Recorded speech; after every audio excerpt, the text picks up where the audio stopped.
चुका है। अब बिलाल की जुबान से अगर निकलेगा तो अहद ही निकलेगा। बिलाल अब तौहीद से कोई समझौता करने वाला नहीं है। बिलाल अब ईमान से कोई समझौता करने वाला नहीं है। लोग लुट गए मगर तौहीद को नहीं छोड़ा। 1000 रस्सी जन्नत में। सुमैया रज़ी अल्लाह ताला अन्हा बड़ी बेदर्दी से शहीद कर दी गई। बेटे के सामने मां को नंगा करके शहीद किया गया। शोहर के सामने बीवी को शहीद कर दिया गया। मगर सुमैया ने दम तोड़ दिया, ईमान से कोई कॉम्प्रोमाइज न किया। अम्मार को सताया जा रहा है, ईमान से कोई कॉम्प्रोमाइज न किया। यासिर को सताया जा रहा है, ईमान से कोई कॉम्प्रोमाइज न किया। मेरे प्यारे साथियों, ये ईमान क्या है जरा इन सहाबा हमें तो नहीं मिलता है। मुसलमान के घर में पैदा होता मुसलमान है, इस इस्लाम की वैल्यू क्या है मेरे भाई? हम नहीं किया। अगर अल्लाह ने हमें ईमान की दौलत दी हो शायद हम भी किसी पत्थर के आगे हाथ जोड़ रहे होते, किसी गाय को देख करके हम भी हाथ जोड़ रहे होते, किसी जानवर की इबादत कर रहे होते, खिंजीर और हराम चीजों को खा रहे होते। अल्लाह ने हमें मुसलमान बनाया, ईमान वाला बनाया। ये दुनिया की सबसे बड़ी दौलत है जो अल्लाह। कल कयामत का दिन होगा, अल्लाह की बारगाह होगी। बहुत सारे लोग ऐसे भी आएंगे जो दुनिया में अरबपति खरबपति रहे होंगे। टाटा भी वहां पर मौजूद होंगे, बिरला भी वहां पर मौजूद होंगे, अंबानी और अडानी भी वहां पर मौजूद होंगे। और एक मुसलमान भी मौजूद होगा जो दुनिया में गरीब था, मजबूर था, फकीर था, झोपड़ी में रहा करता था। अल्लाह फरमाता है इन्नल्लज़ीना कफरू व मातू व हुवा कुफ़ार फलन युक़बल मिन अहदिहिम मिल्उल अर्ज़ि ज़हबा। ओ लोगों जो दुनिया में ईमान के बगैर चले गए, तौहीद के बगैर चले गए, इस्लाम के बगैर चले गए, कल जब वो अल्लाह की बारगाह में जाएंगे, वो जमीन भर के सोना भी अगर अल्लाह की बारगाह में दे दे और ये कह दे कि अल्लाह तू जमीन भर के सोना ले ले और हमको जहन्नम की आग से बचा ले, हमको जहन्नम के अजाब से बचा ले। अल्लाह फरमाता है फलन युतक़ब्बला, उनका जमीन भर के सोना कबूल नहीं किया जाएगा। तुम सोना तो लेके आए, तुम जमीन भर के दौलत तो लेकर के आए, मगर तुम ईमान की दौलत लेकर के आए। वो ईमान की दौलत अल्लाह ने हमें और हमारे नौजवानों को इसलिए मत कहते, उनकी जिंदगी का कोई मोटो नहीं, कोई मकसद नहीं, खाना है, कमाना है। ये तो कुत्ते की जिंदगी होगी मेरे बारे बारे, ये तो जानवरों की जिंदगी होगी। मोमिन की जिंदगी का एक मकसद, मोमिन को अल्लाह ताला ने बगैर मकसद के नहीं पैदा किया, उसकी जिंदगी का एक मकसद क्या है? वमा खलक़तुल जिन्ना वल इंसा इल्ला लियअबुदून। ऐ जिन्नात और इंसानों, हमने तुमको अपनी इबादत के लिए पैदा किया है। तुम जिंदगी का हर काम अल्लाह की रजा के मुताबिक करो। तुम निकाह करो तो अल्लाह की रजा के मुताबिक करो, तुम कारोबार करो तो अल्लाह की मर्जी के मुताबिक करो, बाल बच्चों का हक अदा करो तो अल्लाह की मर्जी के मुताबिक करो, तुम दुनिया के काम भी करो तो अल्लाह को राजी करने के लिए करो। कुल इन्ना सलाती व नुसुकी व महयाया व ममाती लिल्लाहि रब्बिल आलमीन। ऐ नबी आप ऐलान कर दीजिए, मेरा जीना भी अल्लाह के लिए, मेरा मरना भी अल्लाह के लिए, मेरी नमाज भी अल्लाह के लिए, मेरी कुर्बानी भी अल्लाह की। आपकी जिंदगी का मकसद, जब तक आप अपनी जिंदगी के मकसद को नहीं पहचानते, आप दुनिया में लाख जूते खाते भाई। उसूल है, ये माइक मेरे सामने रखा है, ये माइक इसलिए रखा है क्योंकि ये काम कर रहा है। इस माइक का जो काम है ये काम कर रहा है, ये माइक काम ना करता तो इसको किनारे डाल दिया जाता है। दुनिया का उसूल है, जो चीज अपना काम करना बंद कर दे उसे कूड़ेदान में डाल दिया जाता है, उसे कबाड़ में डाल दिया जाता है। आज मुसलमान अपनी जिंदगी का मकसद बोलते हैं, आज नौजवान हमारा अपनी नौजवानी का मकसद बोलते हैं। नौजवानी का मतलब क्या है साहब? मौज मस्ती करना है। कितने नौजवान ऐसे कि साहब उनसे नमाज के लिए वो लोग कहते हैं ठीक है हम नमाज भी पढ़ लेंगे, अरे अभी थोड़ी उम्र हो जाने तो, अभी थोड़े बाल सफेद हो जाने तो, थोड़ा हाथ में डंडा लेके चलने लगेंगे तो मस्जिद भी जाने लगेंगे। मेरे नौजवान साथियों, क्या आप इस बात की गारंटी दे सकते हैं, क्या आप इस बात की जमानत दे सकते हैं कि आप 40 साल तक 50 साल तक दुनिया में जिंदा रहेंगे? 40 साल तो बड़ी दूर की बात है, 40 महीने तो बड़ी दूर की बात है, 40 दिन तो बड़ी दूर की बात है। आप तो इस बात की गारंटी नहीं दे सकते कि कल सुबह का सूरज आप अपनी आंखों से देखेंगे। अल्लाह ने मौत का निजाम अपने हाथ में रखा है और ये मौत कब आ जाएगी, किस बहाने से आ जाएगी, कोई नहीं जानता। इसी उत्तर प्रदेश का सिद्धार्थ नगर एक इलाका है, उस इलाके का एक नौजवान आलिम दीन अब्दुल रहमान सलफी नाम हमारे बड़े अच्छे दोस्त थे, बड़े नौजवान खूबसूरत दीनदार संजीदा अच्छे मुकर्रिर अच्छे आलिम। परसों की बात है, मुंबई से पूना तकरीर करने के लिए प्रोग्राम में जाते हैं। रात में प्रोग्राम करके मुंबई लौट रहे हैं, टैक्सी के ऊपर सवार हैं, उनके साथ 6 लोग और भी टैक्सी के ऊपर सवार हैं। रात का टाइम है, टैक्सी वाला जल्दी से अपनी मंजिल पर पहुंचने के लिए टैक्सी को पूरी स्पीड से चला रहा है। मुंबई पूना हाईवे पर एक्सीडेंट हो जाता है और 7 लोगों में से 6 लोगों को स्पॉट इंतकाल कर जाते हैं। मौलाना अब्दुल रहमान 1 साल का मासूम बच्चा है, अभी 1-2 साल शादी के हुए हैं, अपने पूरे परिवार को रोता बिरखता छोड़कर के अल्लाह को प्यारे हो जाते हैं। लाश का फोटो आता है, देख करके आंखों से आंसू आ जाते हैं। उनके चेहरे को किस तरीके से, उस खूबसूरत चेहरे को कैसे गाड़ी की टक्कर ने लहूलुहान कर दिया, उनके सर को कैसे कीमा कीमा बना दिया। मेरे नौजवान साथियों, मौत आपसे पूछ कर ना आएगी, जिंदगी का ये सफर कब खत्म हो जाएगा कोई गारंटी नहीं, कोई पता नहीं। अल्लाह के प्यारे नबी ने फरमाया, हजरत अब्दुल्लाह बिन उमर के कंधे पर हाथ रख करके फरमाया, ऐ अब्दुल्लाह बिन उमर, ऐ मेरे प्यारे सहाबी, कुन फी दुनिया कअन्नका गरीब। ऐ अब्दुल्ला, तुम दुनिया में ऐसे जिंदगी गुजारो जैसे परदेसी जिंदगी गुजारता है, अव्वाबिरु सबील, जैसे मुसाफिर जिंदगी गुजारता है। मुसाफिर सफर में निकला है, अच्छा खाना भी मिल रहा है, अच्छी मेहमान नवाजी भी हो रही है, मगर मुसाफिर का दिल उसकी मंजिल पर लगा है, मुसाफिर का दिल उसके अपने वतन में लगा है। अल्लाह के नबी फरमाते हैं, ऐ मेरे सहाबा, तुम दुनिया में परदेसी की तरह रहना, तुम मुसाफिर की तरह न रहना। अब्दुल्लाह बिन उमर कहते हैं, इस हदीस को सुनने के बाद अब्दुल्लाह बिन उमर कहते हैं, इज़ा अस्बहत फला तंतज़िरिल मसा, जब सुबह हो जाए तो तुम शाम का इंतजार न किया करो, उस सुबह को अपनी जिंदगी की आखिरी सुबह समझा करो। शाम हो जाए तो तुम सुबह का इंतजार न किया करो, उस शाम को अपनी जिंदगी की आखिरी शाम। हमारा नौजवान इस खुशफहमी में मुब्तला है, साहब से कभी बहुत जीना नहीं मेरे भाई।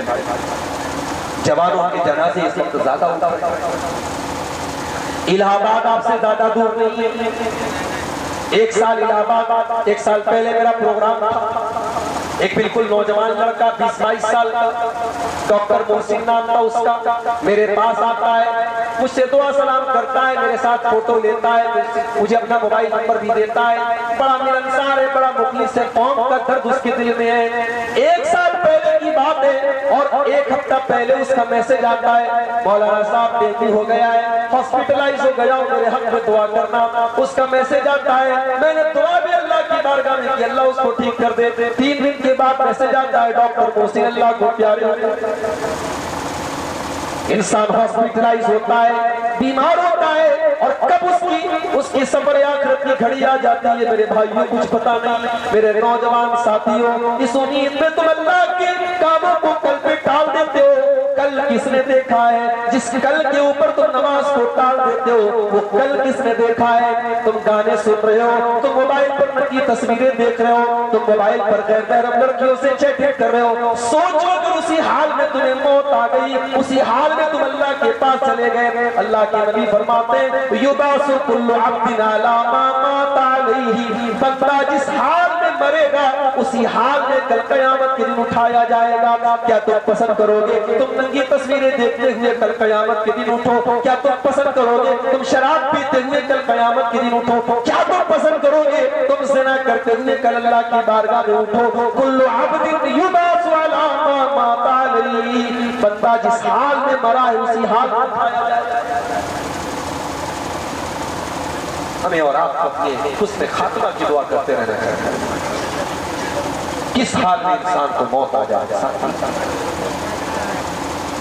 सऊदी अरब का रियाद का वाक़या, वहां के उलमा ने लिखा, 3 दोस्त 4 व्हीलर से जा रहे थे, वहां की रोड भी माशाल्लाह बड़ी अच्छी है, गाड़ी पूरी स्पीड में चल रही थी, एक्सीडेंट हो जाता है।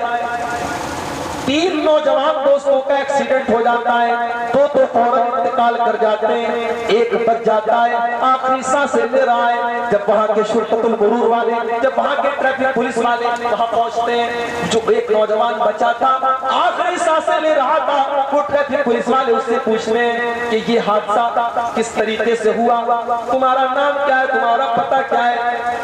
वो नौजवान लड़का बार बार अपनी जुबान से बस एक ही जुमला कहता है, अनफी सफर, अनफी सफर, अनफी सफर, मैं तो सफर में हूँ, मैं तो सफर में हूँ, मैं तो सफर में।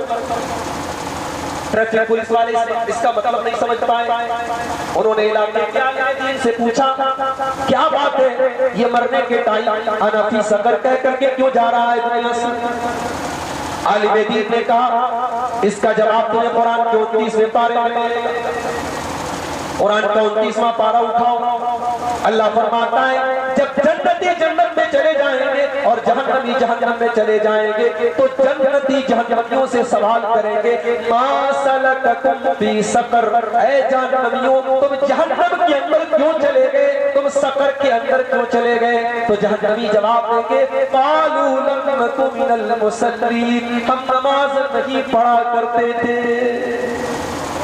पता ये चला कि वो नौजवान बेनमाजी था और मरने के टाइम जब मौत का फरिश्ता उसके पास पहुंचा है तो अल्लाह ताला ने उसे जहन्नम के मनाजिर दिखाए हैं और सकर का मंजर उसने देखा है और मरने के टाइम हालत नज़ा में वो ये कह कर दुनिया से जा रहा है, अना फी सकर में सकर। मेरे नौजवान साथी, आज गफलत की चादर और हमने तौबा को टाल दिया है, कल तौबा कर नहीं, वो कल किसने देखा है, मौत का फरिश्ता कब हमारे पास आ जाए नहीं जानता। इसीलिए अल्लाह ने सूरह मुनाफिकून के आखिरी रुकू में फरमाया, या अय्युहल्लज़ीना आमनू ला तुल्हिकुम अमवालुकुम वला औलादुकुम अन ज़िक्रिल्लाह, ऐ ईमान वालों तुम्हारा माल अल्लाह के जिक्र से तुम्हें गाफिल न कर दे, तुम्हारे बच्चे तुम्हें अल्लाह के जिक्र से गाफिल न कर दे। आज कितने लोग दुकान खुली, कारोबार कर रहे हैं, बिजनेस कर रहे हैं, नमाज के लिए फुर्सत करते हैं, मोहब्बत रसूल के नाम पर बड़े बड़े दावे हैं, नाते रसूल सुन करके झूम रहे हैं, सुभान अल्लाह की सदाएं बुलंद करते हैं। मगर जिस नमाज से नबी को इतनी मोहब्बत थी कि नमाज का टाइम होता था तो अल्लाह के प्यारे हबीब सल्लल्लाहु अलैहि वसल्लम हजरत बिलाल से कहते थे, या बिलाल वरहना बिस्सलाह, ऐ बिलाल नमाज का जल्दी से अजान दे दो ताकि नमाज कायम हो जाए। और मेरे दिल जिस नमाज से अल्लाह के नबी को कोई मोहब्बत थी, इतनी मोहब्बत थी, अपने आखिरी वक्त में अपनी वफात से पहले अल्लाह के नबी अपनी जुबान से कुछ अल्फाज कह रहे थे। उम्मे हबीबा कहती हैं, हजरत उम्मे हबीबा रज़ी अल्लाह तआला अन्हा कहती हैं, मैंने कान लगा करके सुना कि अल्लाह के नबी क्या फरमा रहे हैं। तो आखिरी वक्त में अपनी वफात से कुछ वक्त पहले अल्लाह के प्यारे नबी की जुबान पर ये अल्फाज थे, अस्सलाता अस्सलाता व मा मलकत अयमानुकुम, ऐ मेरी उम्मत के लोगों तुम नमाज का ख्याल करना, तुम नमाज की पाबंदी करना, तुम अपने गुलामों का, अपने लौंडियों का, अपने नौकर चाकरों के हुकूक का ख्याल करना, तुम गरीबों कमजोरों यतीमों के हुकूक का ख्याल करना। वो नबी अपनी उम्मत को नमाज की तरतीब करके रखा और आज हमारा नौजवान नमाज नहीं पढ़ता। क्यों साहब? इसके पास काम बहुत, इसकी दुकान पर कस्टमर बहुत। अरे तू नमाज की पाबंदी करेगा, तेरे कस्टमर में कोई कमी ना आएगी, तेरी दुकान में कोई कमी ना आएगी। अल्लाह ने अपने नेक बंदों की पहचान बताई, रिजाल ला तुल्हीहिम तिजारतु वला बैउन अन ज़िक्रिल्लाह। मेरे नेक बंदे तो वो हैं, मेरे अल्लाह वाले बंदे तो वो हैं, उनका कारोबार उनको कभी नमाज से गाफिल नहीं करता, उनकी तिजारत उनको कभी नमाज से गाफिल नहीं करती। वो कारोबार भी करते हैं, वो बिजनेस भी करते हैं, लेकिन वो नमाज के टाइम नमाज पढ़ते हैं। क्यों? क्योंकि इन्नस्सलाता कानत अलल मुमिनीना किताबन मौकूता, बेशक नमाज अपने टाइम के ऊपर फर्ज है। आज हमारे कितने नौजवान हैं, उनके पास दुनिया की नॉलेज, दुनिया की बड़ी नॉलेज है, लेकिन दीन के मामले में जीरो है। उनसे पूछो कि कब्र में 3 सवाल कौन सा किया जाएगा। उन्हें 3 सवालों के बारे में नहीं पता। उन्हें ये भी नहीं पता कि उनका रब कौन है, उनको ये न पता कि उनका दीन क्या है, उनको ये नहीं पता उनके रसूल कौन है, न नबी की सीरत मालूम, न इस्लाम की उसूल मालूम, न उनको नमाज का तरीका मालूम, न तौहीद की और इस्लाम की बुनियादें उनको मालूम। ऐसे ही लोगों का तज़किरा करते हुए अल्लाह ने कुरान में फरमाया यालमूना ज़ाहिरम मिनल हयातिद दुनिया व हुम अनिल आखिरति हुम गाफिलून। कुछ लोग ऐसे भी होते हैं वो दुनिया की बड़ी नॉलेज रखते हैं, दुनिया की बड़ी मालूमात उनके पास होती है, लेकिन आखिरत के बारे में वो जीरो होते हैं, आखिरत के बारे में बिल्कुल गाफिल। इमाम सुफियान सौरी रहमतुल्लाह अलैह इस आयत की तफसीर में लिखते हैं कि बाज़ लोग इतने अक्लमंद होते हैं, इतने जीनियस होते हैं कि वो दिरहम जो चांदी का सिक्का होता है या दीनार जो सोने का सिक्का होता है उसे अपने नाखून पर रख करके युखबिरु का बिवज़न ही उसका वजन आपको बता देते हैं, लेकिन 2 रकात नमाज पढ़ने का उनको तरीका नहीं आता है। ये उनकी दीन की नॉलेज नहीं। आज हमारी माँ बहनों का भी वही हाल है, उनके पास दीन की मालूमात ना के बराबर है। वजह क्या है? वजह ये उनको दीन की बातें कोई बताने वाला भी नहीं है। आज जलसे होते हैं, दीनी प्रोग्राम होते हैं, वहां पर भी हमारी औरतों के लिए इंतजाम नहीं है। घरों के अंदर मोबाइल मौजूद है, व्हाट्सएप मौजूद है, इंस्टाग्राम मौजूद है, औरतों को दीन से दूर करने वाली हजारों चीजें मौजूद है, लेकिन दीन से जोड़ने वाली कोई चीज नहीं। अल्लाह कुरान में अपने नबी की वीडियो से कहता है वज़कुरना मा युतला फी बुयूतिकुन्ना मिन आयातिल्लाहि वल हिकमा। ऐ नबी की बीवियों, ऐ नबी की औरतों, तुम्हारे घरों में जो कुरान पढ़ा जाता है, जो हदीसें पढ़ी जाती है, तुम उनको याद किया करो। आज हमारे घर में न कुरान पढ़ा जाता है न हदीस पढ़ी जाती है।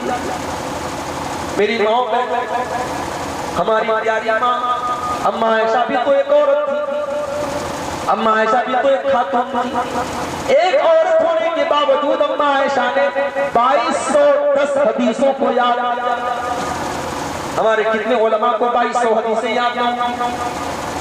2210 हदीसों की हाफिज थी अम्मा आयशा। और इल्म कैसा था, नॉलेज कैसी थी, बड़े बड़े सहाबा उनसे मसले पूछने आते थे। अम्मा आयशा वो शख्सियत है कि अल्लाह के नबी की प्राइवेट लाइफ, अल्लाह के प्यारे नबी की घरेलू जिंदगी, अल्लाह के नबी की शादीशुदा जिंदगी, उसको बयान करने वाली अम्मा आयशा दुनिया के सामने। ये तो सबको पता है कि अल्लाह के नबी की नमाज कैसी थी, जंगों में आपका किरदार कैसा था, आपकी इबादत कैसी थी, आपकी तिजारत कैसी थी, आपका अखलाक कैसा था, मगर अल्लाह के प्यारे नबी अपने घर के अंदर कैसे थे, अपने बीवी बच्चों के साथ कैसे थे, ये किरदार अगर नबी का बताया है तो अम्मा आयशा का बताया। मेरी प्यारी माँ और बहनों, कभी मौका मिले तो अल्लाह के नबी की बीवियों के हालात पढ़ो और पता लगा।